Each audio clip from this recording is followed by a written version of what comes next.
నమస్తే V3 news కు స్వాగతం. నేను మారుతీరం. బులెటిన్ లో ముందుగా హెడ్లైన్స్ చూద్దాం. ఆదిలాబాద్ జిల్లా నేరడిగొండ మండలంలో హరితహారం మొక్కలు నాటిన అటవీ శాఖ మంత్రి అల్లోల ఇంద్రకరణ్ రెడ్డి.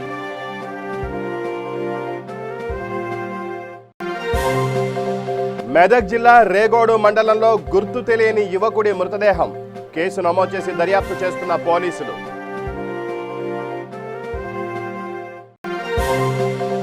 గాంధీ ఆసుపత్రిలో ఆందోళన బాట పట్టిన నర్సులు తమను రెగ్యులర్ చేయాలని డిమాండ్.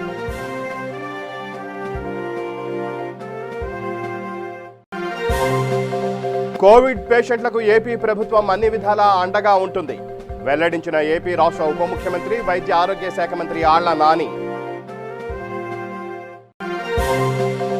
కాణిపాకం ఆలయ భూములు అన్యాక్రాంతం కాకుండా కాపాడండి డిమాండ్ చేసిన బీఎస్పీ రీజనల్ అధ్యక్షులు జగపతి. ఇక బులెటిన్లో డీటెయిల్స్ చూస్తే ఆదిలాబాద్ జిల్లా నేరడిగొండ మండలం దూద్గండి వద్ద జాతీయ రహదారి పక్కన ఉన్న అటవీ భూమిలో 6వ విడత హరితహారం కార్యక్రమం నిర్వహించారు. ఈ కార్యక్రమంలో అటవీ శాఖ మంత్రి అల్లోల ఇంద్రకరణ్ రెడ్డి మొక్కలు నాటారు. మంత్రితో పాటు స్థానిక జిల్లా కలెక్టర్ దేవసేన మొక్కలు నాటి నీళ్లు పోశారు. దాదాపు 2000కు పైగా మొక్కలు నాటారు. అనంతరం బౌద్ధ మండలంలోని కౌట గ్రామంలో మొక్కలు నాటారు. రైతు వేదిక భవనానికి భూమి పూజ చేశారు. ఈ కార్యక్రమాన్ని ఉద్దేశించి మంత్రి మాట్లాడుతూ దేశంలో ఎక్కడా లేని విధంగా తెలంగాణ ప్రభుత్వం అనేక సంక్షేమ కార్యక్రమాలు చేపడుతోందని తెలిపారు. ఈ కార్యక్రమంలో జిల్లా కలెక్టర్ దేవసేన, స్థానిక జెడ్పీటీసీ, ఎంపీటీసీలు, ఎంపీపీ, సర్పంచ్, నాయకులు, అటవీశాఖ అధికారులు పాల్గొన్నారు. కోవిడ్ పేషెంట్లకు ఏపీ ప్రభుత్వం అన్ని విధాలా అండగా ఉంటుందని ఏపీ రాష్ట్ర ఉప ముఖ్యమంత్రి వైద్య ఆరోగ్య శాఖ మంత్రి ఆళ్ల నాని స్పష్టం చేశారు. పశ్చిమ గోదావరి జిల్లా ఏలూరులో గల స్థానిక ఆశ్రమ ఆసుపత్రిలో చికిత్స పొందుతున్న కోవిడ్ పేషెంట్లకు అందుతున్న సౌకర్యాలను ఆయన పరిశీలించారు. కోవిడ్ పరీక్షలు మరిన్ని ఎక్కువగా వేగంగా నిర్వహించేందుకు వీలుగా రూపొందించిన 2 ప్రత్యేక సంజీవిని వాహనాలను నాని కలెక్టరేట్లో ప్రారంభించారు. ఏలూరులో కరోనా కేసులు పెరగకుండా ముందస్తు జాగ్రత్తలు తీసుకుని ప్రజలు అప్రమత్తంగా ఉండడానికి ప్రత్యేకంగా చర్యలు చేపట్టాలని ఆళ్ల నాని జిల్లా కలెక్టర్ రేవు ముత్యాలరాజును ఆదేశించారు. సరైనటువంటి సౌకర్యాలు లేక కొంతవరకు ఇబ్బందులు పడుతూ ఉన్నారనేది గౌరవ ముఖ్యమంత్రి గారు. ఇప్పటికే ప్రభుత్వం తరఫున ముఖ్యమంత్రి గారు ప్రతి కోవిడ్ పేషెంట్కు ప్రతిరోజు 500 రూపాయలు ఖర్చు చేస్తూ ఉన్నారు. కేవలం అక్కడ ఉన్నటువంటి క్వారంటైన్ సెంటర్స్లో ఉన్నటువంటి ఆ కోవిడ్ పేషెంట్స్కు ఉన్నటువంటి భోజనం కానివ్వండి, శానిటేషన్ కానివ్వండి, ఇవన్నీ కూడా వారందరికీ కూడా ఎక్కడ ఇబ్బంది ఉండకూడదు. వారందరికీ నాణ్యమైన క్వారంటైన్ సెంటర్స్లో, హాస్పిటల్స్లో ఉన్నటువంటి వారందరికీ కూడా నాణ్యమైనటువంటి భోజనం ఇవ్వాలి. అదేవిధంగా మంచినీరు కానివ్వండి, లేకపోతే వారు ఉండేటటువంటి కోవిడ్ పేషెంట్స్ ఉండేటువంటి ఆ రూమ్లో ఉన్నటువంటి ఆ శానిటేషన్ కానివ్వండి, బాత్రూమ్స్ క్లీనింగ్ సంబంధించి కానివ్వండి, వారు ఉండేటువంటి ఆ రూమ్స్లో ప్రతిరోజు బెడ్షీట్ మార్చేటువంటి అంశంలో కానివ్వండి, మందులు ఇచ్చేటువంటి కార్యక్రమం కానీ ఇవన్నీ కూడా చాలా క్వాలిటీగా జరగాలి. అందులో ప్రత్యేకంగా భోజనం అనేది కోవిడ్ పేషెంట్కు సరైనటువంటి ఆరోగ్యకరమైనటువంటి భోజనం కానివ్వండి, ఫుడ్ కానివ్వండి చాలా అవసరం. అటువంటి పరిస్థితుల్లో ప్రత్యేకంగా భోజనానికి సంబంధించి కానివ్వండి, శానిటేషన్ సంబంధించి ప్రత్యేకంగా 500 రూపాయలు ఒక్కొక్క కోవిడ్ పేషెంట్ పైన కూడా ఇవ్వటం అనేది నిజంగా పేషెంట్స్ అందరికీ కూడా ఎంతో ఉపయోగకరంగా ఉంటుంది. రాష్ట్రపరంగా అది ఎంత భారమైనప్పటికీ కూడా పేషెంట్స్ అందరికీ కూడా ప్రభుత్వం అండగా నిలబడాల్సినటువంటి బాధ్యత, పేషెంట్స్కు అండగా నిలబడాల్సినటువంటి బాధ్యత ప్రభుత్వంపై ఉంది అని గౌరవ ముఖ్యమంత్రి గారు జగన్మోహన్ రెడ్డి గారు నిధులను కేటాయించడం మాత్రమే. ఏ విధంగా పేషెంట్స్ క్వారంటైన్ సెంటర్స్లోనూ, ఆసుపత్రులు, కోవిడ్ హాస్పిటల్లోనూ ఉన్నటువంటి పేషెంట్స్ అందరికీ కూడా సక్రమంగా వైద్యం అంతా కూడా అందుతూ ఉందా, చికిత్స అంతా కూడా బాగా జరుగుతూ ఉందా, వారికి నాణ్యమైనటువంటి భోజనం, ఆరోగ్యకరమైనటువంటి భోజనం ఇస్తూ ఉన్నారా లేదా, మంచినీరు, ఆరోగ్యకరమైనటువంటి మంచినీరు ఇస్తూ ఉన్నారా లేదా, డాక్టర్లు ప్రతిరోజు వెళ్ళి వాళ్ళకి చెక్ చేస్తూ ఉన్నారా, మందులు ఇస్తూ ఉన్నారా అన్నది ఇవన్నీ కూడా స్వయంగా వెళ్ళి పరిశీలన చేయమని గౌరవ ముఖ్యమంత్రి గారు జగన్మోహన్ రెడ్డి గారు ఆదేశిస్తే మొన్న కృష్ణా జిల్లాలో ఉన్నటువంటి ప్రభుత్వ కోవిడ్ హాస్పిటల్కి సంబంధించి వెళ్ళటం జరిగింది. అక్కడ క్వారంటైన్ సెంటర్స్ పరిశీలించడం జరిగింది. కొంతవరకు అక్కడ ఉన్నటువంటి సౌకర్యాలు ఇంకా మెరుగుపరచడానికి సంబంధించి మేము కృషి చేయటం జరిగింది. అదేవిధంగా ఈరోజు పశ్చిమ గోదావరి జిల్లాలో కూడా ఆశ్రమ ఆసుపత్రిలోను, వేమవరం, తాడేపల్లిగూడెంలో ఉన్నటువంటి క్వారంటైన్ సెంటర్స్లోను వీడియో కాన్ఫరెన్స్ ద్వారా మేము ఇప్పుడు అక్కడ ఉన్నటువంటి పేషెంట్స్తో మాట్లాడుతున్నాం. తెలంగాణ మంత్రి గంగుల కమలాకర్ వాహన కాన్వాయ్లోని వాహనం బోల్తా పడింది. ఈ ప్రమాదంలో ఎస్ఐ వేలు తెగిపడింది. ఎడమ చెయ్యి బొటన వేలు తెగిపడడంతో వెంటనే ఎస్ఐని ఆసుపత్రికి తరలించారు. కరీంనగర్ జిల్లా రామడుగు మండలం వెలిశాల గ్రామంలో హరితహారం కార్యక్రమం నిర్వహించారు. ఈ కార్యక్రమంలో పాల్గొన్న మంత్రులు నిరంజన్ రెడ్డి, గంగుల కమలాకర్ తిరుగు ప్రయాణమయ్యారు. నిరంజన్ రెడ్డి బైపాస్ రూట్లో హైదరాబాద్ వెళ్లిపోయారు. కమలాకర్ తన కాన్వాయ్తో కరీంనగర్ వెళ్తున్న సందర్భంలో ఎస్కార్ట్గా వస్తున్న కొత్తపల్లి పోలీస్ స్టేషన్ వాహనం ఆర్టీసీ వర్క్షాప్ దగ్గర బోల్తా పడింది. ఈ ప్రమాదంలో ఎస్ఐ ఎల్లాగౌడ్ గాయపడ్డారు. ఆయన చెయ్యి బొటనవేలు ఊడిపోయింది.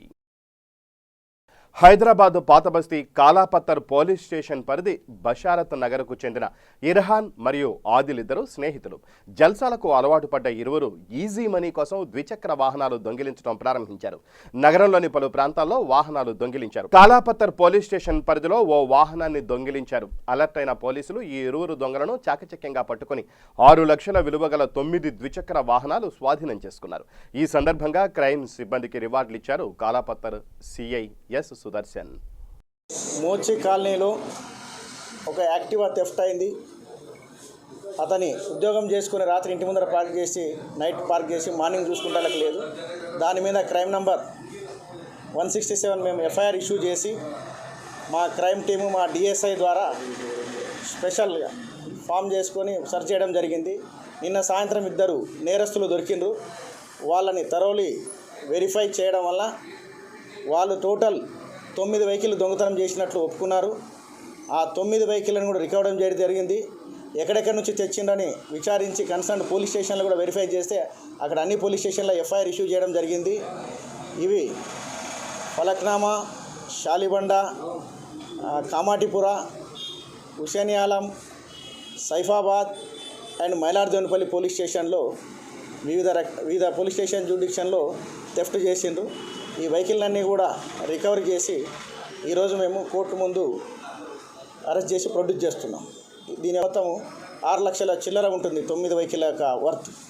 ఖమ్మం జిల్లా నేలకొండపల్లి చెరువు సమీపంలో జరిగిన రోడ్డు ప్రమాదంలో ఓ మహిళ మృత్యువాత పడ్డారు. సూర్యాపేట జిల్లా కోదాడలో ఒకే కుటుంబానికి చెందిన 4 వ్యక్తులు కూరగాయలు కొనేందుకు తెల్లవారుజామున ప్రయాణిస్తుండగా ఖమ్మం జిల్లా నేలకొండపల్లి చెరువు కట్ట సమీపంలోకి రాగానే ఎదురుగా వస్తున్న వాహనం ఢీకొట్టింది. ఈ ఘటనలో మహిళ అక్కడికక్కడే మృతి చెందగా మిగిలిన 3కి ఎటువంటి గాయాలు కాలేదు.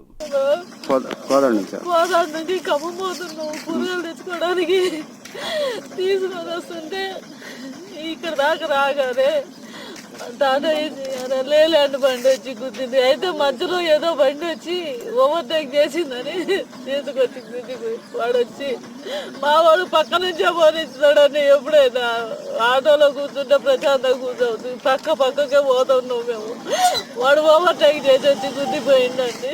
చిత్తూరు జిల్లా కాణిపాకం ఆలయ భూములు అన్యాక్రాంతం కాకుండా కాపాడాలని కోరుతూ బహుజన సమాజ్వాదీ పార్టీ రీజనల్ అధ్యక్షులు జగపతి కాణిపాకం ఆలయ ఈవోకు మెమోరాండం అందించారు. ఈ సందర్భంగా ఆయన మాట్లాడుతూ ఆలయ భూములు ఆక్రమించుకుని స్థానిక నాయకులు భారీ నిర్మాణాలు చేస్తున్నట్లు తమ దృష్టికి వచ్చిందని, తమ పార్టీ కార్యకర్తలు ఇంకా సమాచారం తెప్పించుకొని జిల్లా కలెక్టర్ దృష్టికి తీసుకెళ్తామన్నారు. ఆలయ భూములు ఆక్రమణకు గురికాకుండా బీఎస్పీ పార్టీ తరపున పోరాటం చేస్తామని తెలిపారు. జై భీమ్ మిత్రులారా, నా పేరు ముట్కూరు జగపతి. నేను బీఎస్పీ జోనల్ చీఫ్ సెక్రటరీని. దీనికి ముందే మనం ఒక ప్రెస్ మీట్ పెట్టాం. మా దేవుడు భూముల ఆక్రమణ మీద, కబ్జాలు అవుతున్న వినాయక స్వామి భూముల మీద కాపాడాలని ఈరోజు ఈవో గారు వెంకటేశ్వర సార్ గారు కలవడం జరిగింది. తనకు కూడా మేము అర్జీ ఇచ్చాము. ఆల్రెడీ ఎంఆర్ఓ గారికి సమాచార హక్కు చట్టం కింద మా దేవుడికి సంబంధించిన భూములు ఏ సర్వే నెంబర్లో ఉన్నాయో తెలపవలసింది కోరినాము. వెరీ సూన్, అతి తొందరలోనే మాకు డాక్యుమెంటేషన్ వస్తుంది. వచ్చిన వెంటనే దాంతో లీగల్గాను పొలిటికల్గాను అన్ని విధాలుగా మేము ఫైట్ చేయడానికి రెడీగా ఉన్నాం. మా దేవుడి సొత్తు అందరికీ ఈక్వల్గా ఎవరికి చేరాల్సిన సొత్తు వాళ్ళకే చేరాలి. కాణిపాకంలో ఎటువంటి అక్రమాలకి ఇంకా తావు ఉండడానికి వీలు లేదు. ఎవరికి సంబంధించిన ఆస్తులు వాళ్ళకే చేరాలి. బినామీ ఆస్తులకు భాగోతం మొత్తం బయటపెట్టి బినామీదారులు ఉన్న వాళ్ళు కూడా పనిషబుల్ అవుతారు. దయచేసి మీరు అంత అర్థం చేసుకోండి. మాకెవరు మిత్రులు కాదు, ఎవరు శత్రువులు కాదు, మాకు అందరూ ఒకటే. దేవుడి దగ్గర అందరూ సమానమైన ఉద్దేశంతోనే మేము ఈ విషయం మీద బహుజన సమాజ్ పార్టీ ద్వారా మేము ఫైట్ చేస్తున్నాము. ఈరోజు ఈ విషయం మీద ఫైట్ చేస్తుంటే దురదృష్టకరం ఏమంటే ముంబైలో ఉన్న రాజగృహ పైన కూడా దాడి జరిగింది. ఇది ఒక రకంగా రాజ్యాంగం మీదనే దాడి జరిగినట్టు మేము ఫీల్ అవుతున్నాము. ఎందుకంటే బుద్ధుడి నుంచి చాలా వరకు పెద్ద పెద్ద వాళ్ళు అంబేద్కర్ గారిని అందరూ అక్కడే వాళ్ళ జీవితంలో చాలా వరకు స్పెండ్ చేశారు.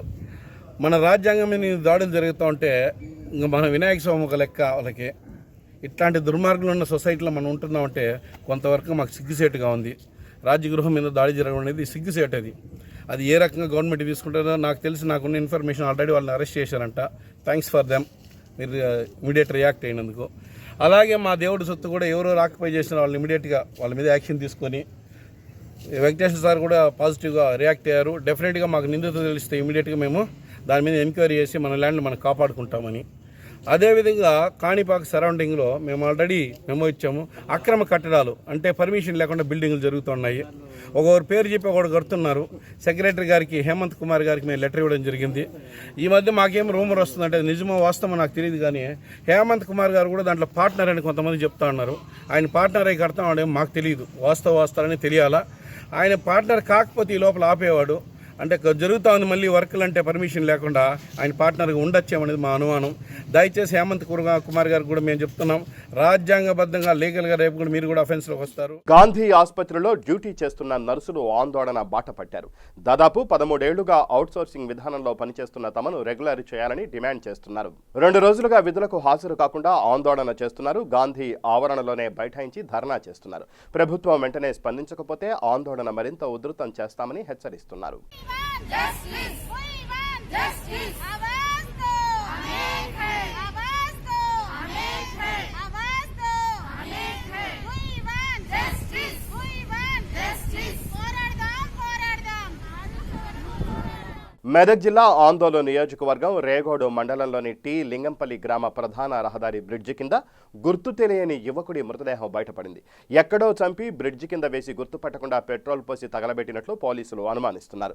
శరీరంపై షర్టు పూర్తిగా కాలిపోగా ముఖం గుర్తుపట్టకుండా కాలిపోయిందని రేగోడు ఎస్ఐ కాశీనాథ్ చెప్పారు.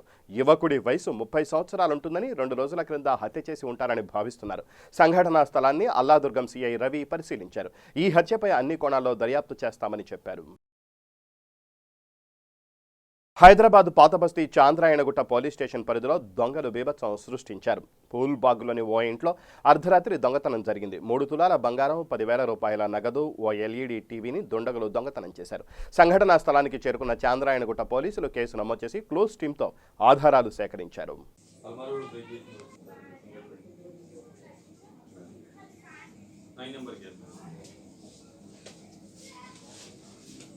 ये कौन कौन रहता है हमारे घर में? इसमें उन्होंने मकानदार होते हैं, हम किराए कुछ है, दो गने हुए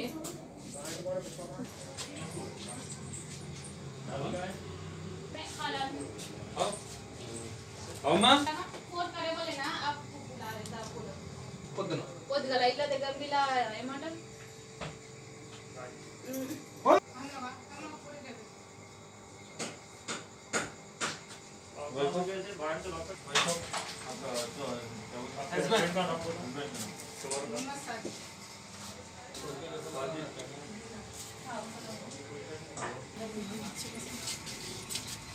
क्या काम करते हैं?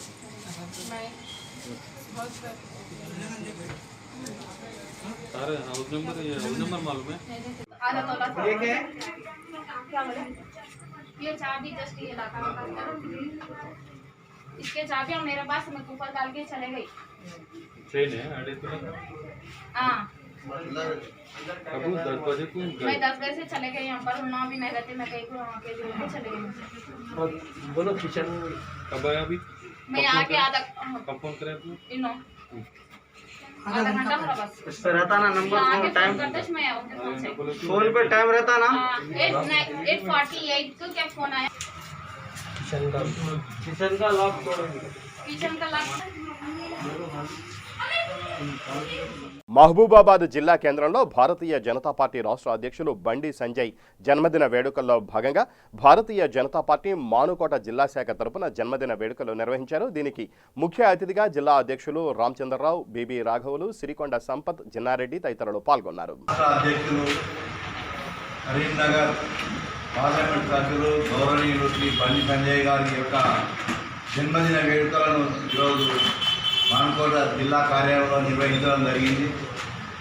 ఇలాంటి జన్మదిన వేడుకలు అనేకంగా నిర్వహించుకునేటువంటి భాగ్యాన్ని భగవంతుడు వారికి ప్రసాదించాలని చెప్పి ఇటువంటి కార్యక్రమాలను మేము చేపట్టడానికి మాకు కూడా భగవంతుడు మాకు అవకాశం కల్పించాలని మేము భగవంతుని మనసారా కోరుకుంటున్నాం. వారు మరో 4 జన్మదిన వేడుకలు జరుపుకునే సమయం లోపల వారు ఈ రాష్ట్రం లోపల అధికారానికి తీసుకొస్తారని చెప్పి కూడా మేము ఆశిస్తున్నాం. అదేవిధంగా రాష్ట్రం లోపల బడుగు బలహీన వర్గాల గురించి అభ్యున్నతి కొరకు అనేక రకాలుగా కృషి చేస్తున్నారు. ఈరోజు కరోనా విషయం లోపల రాష్ట్రం మొత్తం తల్లడిల్లుతుంటే దానిపై రాష్ట్ర ముఖ్యమంత్రితోటి ప్రతిరోజు పత్రికల్లో వారి యొక్క ఆవేదనను ఎండగడుతున్నారు. కరోనాను ఇచ్చిపెట్టి వారు మన యొక్క సెక్రటరీని కూలగొట్టే కార్యక్రమం లోపల ఉన్నారు. కరోనా ముఖ్యం కాదనేది రాష్ట్ర ప్రజలను కూడా గమనిస్తున్నారు. ఇప్పటికైనా రాష్ట్ర ముఖ్యమంత్రి వర్యులు ఈ యొక్క విషయాన్ని గమనించి మా పార్టీ యొక్క రాష్ట్ర ప్రతినిధి బండి సంజయ్ గారి యొక్క సూచనల మేరకు పనిచేస్తూ కేంద్రంతో సహకారం పొందాలని చెప్పి మేము కోరుతాము. భారతీయ జనతా పార్టీ రాష్ట్ర అధ్యక్షులు కరీంనగర్ పార్లమెంట్ సభ్యులు గౌరవ బండి సంజయ్ గారి యొక్క ఈరోజు జన్మదిన వేడుకలను మహబూబాద్ జిల్లా కేంద్రం లోపల పార్టీ కార్యాలయం లోపల నిర్వహించడం జరిగింది. 2024 ఎన్నికల లోపల ఇదే విధంగా పనిచేస్తూ రాష్ట్రం లోపల అధికారంలోకి వచ్చే విధంగా కృషి చేయాలని చెప్పి కోరుతా ఉన్నాం మేము. మరియు బడుగు బలహీన వర్గాల ఆశాజ్యోతిగా పేరొందుతున్నటువంటి బండి సంజయ్ గారు వారు కరీంనగర్ లోపల ఆ యొక్క పేరుతోనే వారు అభివృద్ధిని ఆకాంక్షిస్తూ బండి సంజయ్ గారికి విజయాన్ని చేకూర్చిందనే విషయాన్ని కూడా ఈ సందర్భంగా తెలియజేస్తుంది. వారికి జన్మదిన శుభాకాంక్షలు. జిల్లా ప్రజల తరఫున అదేవిధంగా భారతీయ జనతా పార్టీ తరఫున జిల్లా అధ్యక్షుడిగా నేను వారికి ఈరోజు వారి జన్మదిన శుభాకాంక్షలు తెలియజేస్తున్నాను. ముంబైలో అంబేద్కర్ రాజగృహంపై దాడి చేసిన దుండగులపై చట్టరీత్యా ఎస్సీ ఎస్టీ అట్రాసిటీ కేసు నమోదు చేసి వెంటనే వారిని అరెస్టు చేయాలని కేంద్ర ప్రభుత్వాన్ని హెచ్చరిస్తూ స్వేరోస్ పెద్దపల్లి జిల్లా కమిటీ ఆధ్వర్యంలో రామగిరి మండలంలో నల్ల బ్యాడ్జీలతో నిరసన తెలిపారు. ఈ కార్యక్రమంలో స్వేరోస్ కాళేశ్వరం జోన్ ప్రధాన కార్యదర్శి కన్నూరి శ్రీశైలం, మంథని జెడ్పీటీసీ శంకర్లాల్, బీఎస్పీ మంథని నియోజకవర్గ ఇన్ఛార్జ్ జనగామ రవి, జిల్లా నాయకులు పాల్గొన్నారు.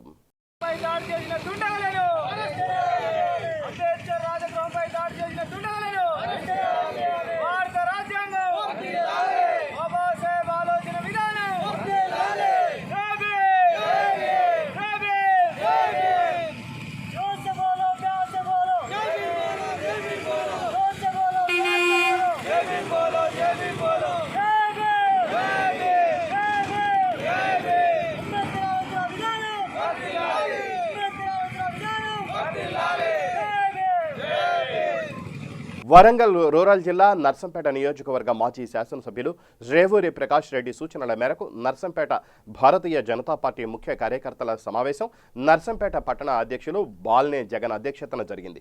పట్టణ అధ్యక్షులు బాల్నే జగన్ మాట్లాడుతూ లాక్డౌన్లో చిన్న వ్యాపారాలు చేసుకుని జీవనోపాధి పొందే చిరు వ్యాపారులు ఇబ్బందులు పడుతున్నారని, వారి కోసం ఆత్మ నిర్భర్ భారత్ పథకం ప్రవేశపెట్టడం జరిగిందన్నారు. మున్సిపల్ కార్యాలయంలో మెప్మా అధికారులు అప్లికేషన్ తీసుకుంటారని తెలిపారు.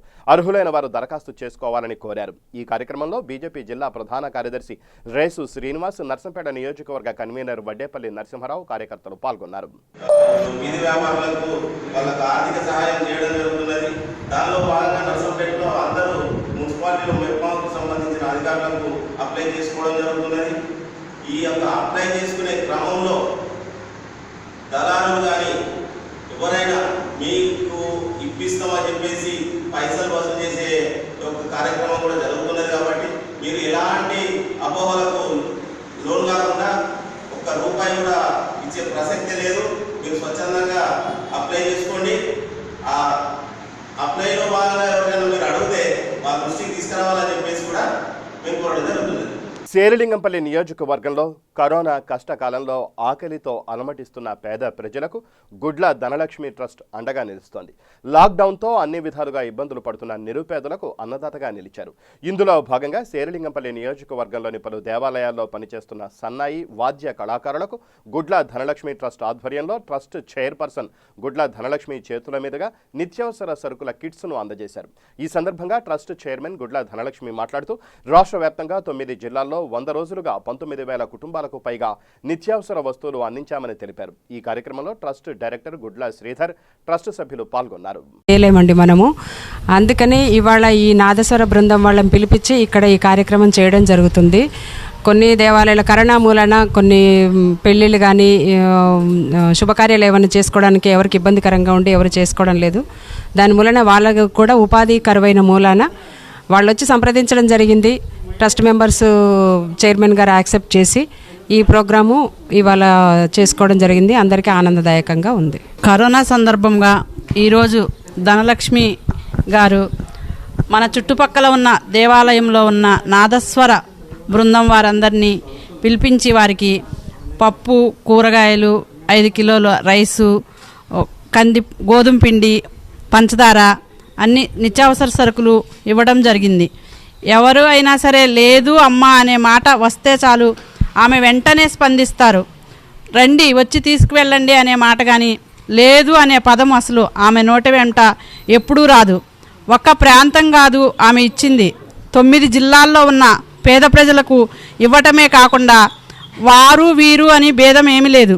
ఎలక్ట్రీషియన్స్ కానీ, నాదస్వర బృందం కానీ, నర్సులు కానీ, ఎవరైనా సరే, లాక్డౌన్ వలస కూలీలు కానీ, వ్యవసాయదారులు కానీ, మొత్తం అందరూ మంగళవాళ్ళనే కానీ ఎవరైనా ఇది ఉంది వాళ్ళు ఉన్నారు వీళ్ళు లేరు అని లేదు. ప్రతి ఒక్కరిని ఆదుకుంటూ ఆమె రోజు రోజు కూడా తన సేవలని విస్తరించుకుంటూ ఒక్కరోజు కూడా విరామం లేకోకుండా ఆమె ఇంత సేవ చేసినందుకు మేమందరం కూడా ఆ ట్రస్ట్లో పనిచేయుటకు సంతోషిస్తున్నాము. అందుకే ఆమెకు ధన్యవాదాలు కూడా తెలుపుతున్నాము.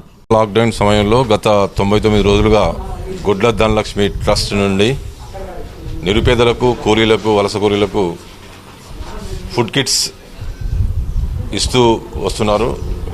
గత 99 రోజుల్లో 19,000 పైచిలకు నిరుపేదలకు గుడ్ల ధనలక్ష్మి ట్రస్ట్ నుంచి ఈ ఫుడ్ కిట్స్ ఇస్తూ వస్తున్నాం. దీంట్లో ఈ ఫుడ్ కిట్స్ డిస్ట్రిబ్యూషన్ సందర్భంగా ఈరోజు ఈ చందానగర్, లింగంపల్లి, BHEL చుట్టుపక్కల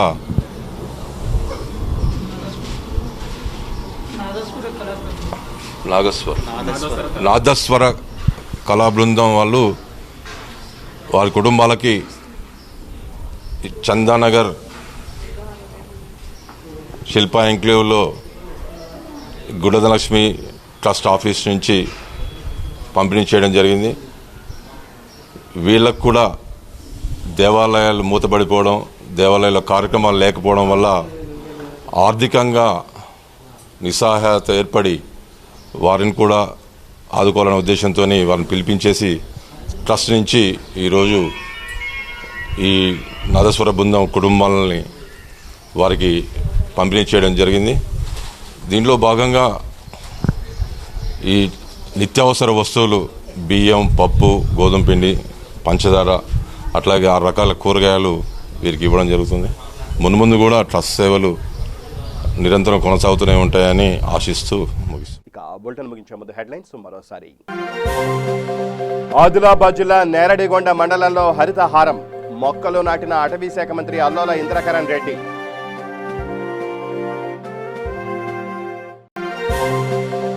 మెదక్ జిల్లా రేగోడు మండలంలో గుర్తు తెలియని యువకుడి మృతదేహం, కేసు నమోదు చేసి దర్యాప్తు చేస్తున్న పోలీసులు.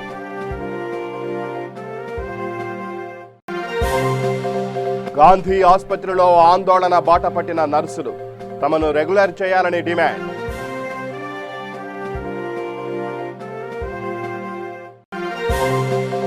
కోవిడ్ పేషెంట్లకు ఏపీ ప్రభుత్వం అన్ని విధాలా అండగా ఉంటుంది, వెల్లడించిన ఏపీ రాష్ట్ర ఉప ముఖ్యమంత్రి, వైద్య ఆరోగ్య శాఖ మంత్రి ఆళ్ల నాని. కాణిపాకం ఆలయ భూములు అన్యాక్రాంతం కాకుండా కాపాడండి, డిమాండ్ చేసిన బీఎస్పీ రీజనల్ అధ్యక్షులు జగపతి. ఇవి ఈ బులెటిన్ విశేషాలు. మరిన్ని న్యూస్ అప్డేట్స్ కోసం చూస్తూనే ఉండండి V3 న్యూస్. లక్ష్యం సమాజ హితం.